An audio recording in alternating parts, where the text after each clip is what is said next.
1 Samuel chapter 29.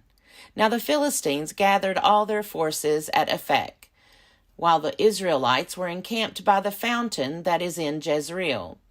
As the lords of the Philistines were passing on by hundreds and by thousands, and David and his men were passing on in the rear with Achish, the commanders of the Philistines said, "What are these Hebrews doing here?" Achish said to the commanders of the Philistines, "Is this not David, the servant of King Saul of Israel, who has been with me now for days and years? Since he deserted to me, I have found no fault in him to this day." But the commanders of the Philistines were angry with him, and the commanders of the Philistines said to him, "Send the man back, so that he may return to the place that you have assigned to him. He shall not go down with us to battle, or else he may become an adversary to us in the battle. For how could this fellow reconcile himself to his Lord? Would it not be with the heads of the men here? Is this not David, of whom they sing to one another in dances? Saul has killed his thousands, and David his 10,000s. Then Achish called David and said to him, "As the Lord lives, you have been honest, and to me it seems right that you should march out and in with me in the campaign. For I have found nothing wrong in you from the day of your coming to me until today. Nevertheless, the lords do not approve of you. So go back now, and go peaceably. Do nothing to displease the lords of the Philistines." David said to Achish, "But what have I done? What have you found in your servant from the day I entered your service until now, that I should not go and fight against the enemies of my lord the king?" Achish replied to David, "I know that you are as blameless in my sight as an angel of God. Nevertheless, the commanders of the Philistines have said, 'He shall not go up with us to the battle.' Now then, rise early in the morning, you and the servants of your Lord who came with you, and go to the place that I appointed for you. As for the evil report, do not take it to heart, for you have done well before me. Start early in the morning, and leave as soon as you have light." So David set out with his men early in the morning to return to the land of the Philistines. But the Philistines went up to Jezreel. 1 Samuel chapter 30. Now when David and his men came to Ziklag on the third day, the Amalekites had made a raid on the Negeb and on Ziklag. They had attacked Ziklag, burned it down, and taken captive the women and all who were in it, both small and great. They killed none of them, but carried them off and went their way. When David and his men came to the city, they found it burned down, and their wives and sons and daughters taken captive. Then David and the people who were with him raised their voices and wept, until they had no more strength to weep. David's 2 wives also had been taken captive, Ahinoam of Jezreel and Abigail the widow of Nabal of Carmel. David was in great danger, for the people spoke of stoning him, because all the people were bitter in spirit for their sons and daughters. But David strengthened himself in the Lord his God. David said to the priest Abiathar, son of Ahimelech, "Bring me the ephod." So Abiathar brought the ephod to David. David inquired of the Lord, "Shall I pursue this band? Shall I overtake them?" He answered him, "Pursue, for you shall surely overtake and shall surely rescue." So David set out, he and the 600 men who were with him. They came to the Wadi Besor, where those stayed who were left behind. But David went on with the pursuit, he and 400 men. 200 stayed behind, too exhausted to cross the Wadi Besor. In the open country they found an Egyptian and brought him to David. They gave him bread, and he ate. They gave him water to drink. They also gave him a piece of fig cake and 2 clusters of raisins. When he had eaten, his spirit revived, for he had not eaten bread or drunk water for 3 days and 3 nights.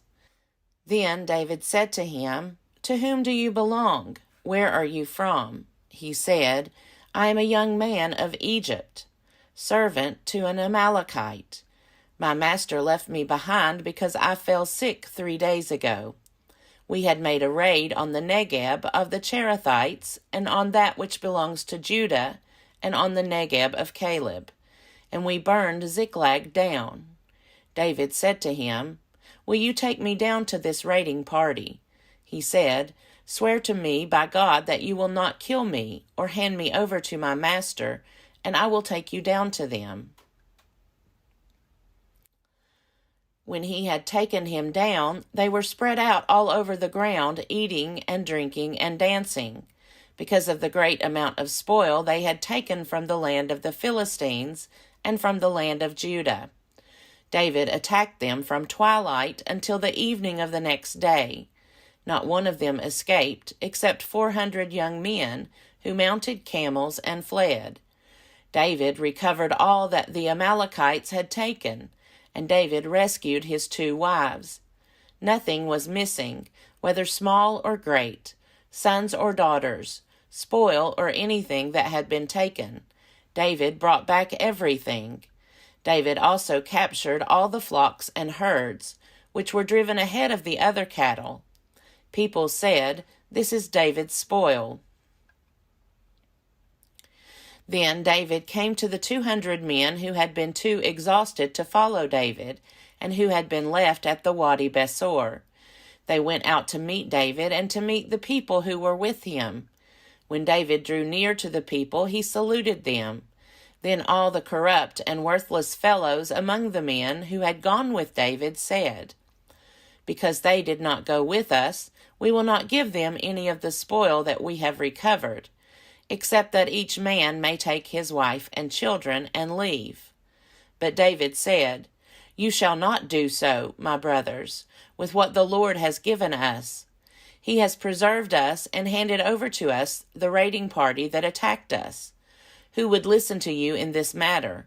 For the share of the one who goes down into the battle shall be the same as the share of the one who stays by the baggage.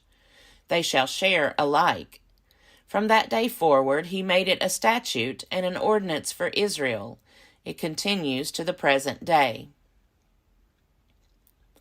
When David came to Ziklag, he sent part of the spoil to his friends, the elders of Judah, saying, "Here is a present for you from the spoil of the enemies of the Lord."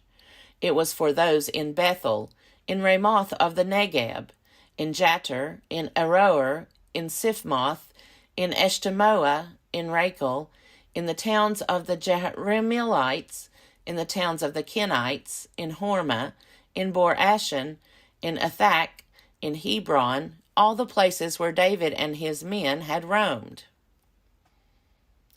1 Samuel chapter 31.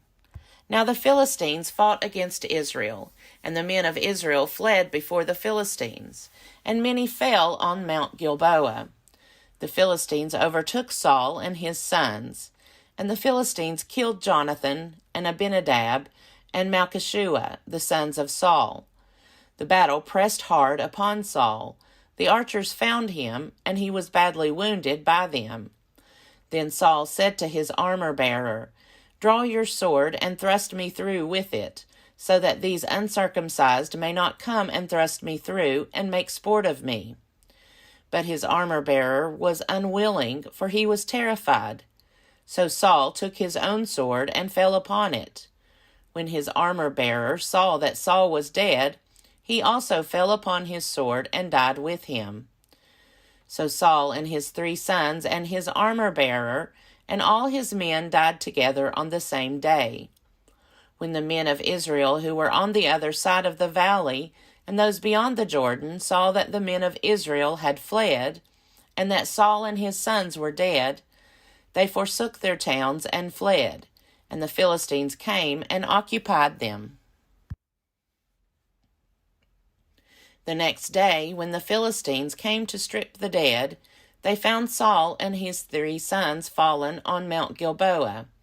They cut off his head, stripped off his armor, and sent messengers throughout the land of the Philistines to carry the good news to the houses of their idols and to the people. They put his armor in the temple of Astarte, and they fastened his body to the wall of Bethshan. But when the inhabitants of Jabesh-Gilead heard what the Philistines had done to Saul, all the valiant men set out, traveled all night long, and took the body of Saul and the bodies of his sons from the wall of Bethshan. They came to Jabesh and burned them there. Then they took their bones and buried them under the tamarisk tree in Jabesh, and fasted 7 days. 2 Samuel chapter 1. After the death of Saul, when David had returned from defeating the Amalekites, David remained 2 days in Ziklag. On the 3rd day, a man came from Saul's camp, with his clothes torn and dirt on his head. When he came to David, he fell to the ground and did obeisance. David said to him, "Where have you come from?" He said to him, "I have escaped from the camp of Israel." David said to him, "How did things go? Tell me." He answered, "The army fled from the battle, but also many of the army fell and died, and Saul and his son Jonathan also died."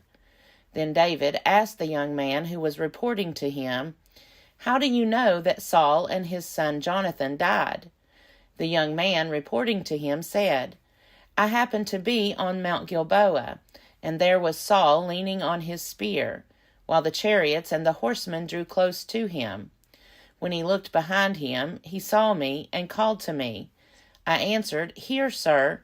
And he said to me, 'Who are you?' I answered him, 'I am an Amalekite.' He said to me, 'Come, stand over me and kill me, for convulsions have seized me, and yet my life still lingers.' So I stood over him and killed him, for I knew that he could not live after he had fallen. I took the crown that was on his head and the armlet that was on his arm, and I have brought them here to my lord."